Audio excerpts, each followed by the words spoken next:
መለሰ እንዲህ ሲል እነግርሃለሁ ሰው ከውሃና ከመንፈስ ካልተወለደ በቀር የእግዚአብሔርን መንግሥት ሊያይ አይችልም አለው። ከሥጋ የተወለደ ሥጋ ነው፣ ከመንፈስም የተወለደ መንፈስ ነው። ዳግመኛ ልትወለዱ ያስፈልጋችኋል ስላልኳችሁ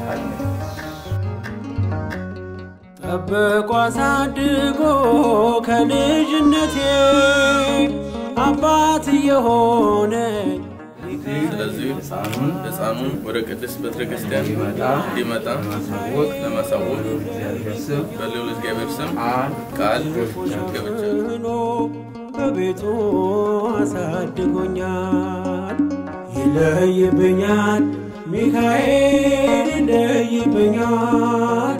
በክንፉ አሳድሮ በቤቱ አሳድጎኛል።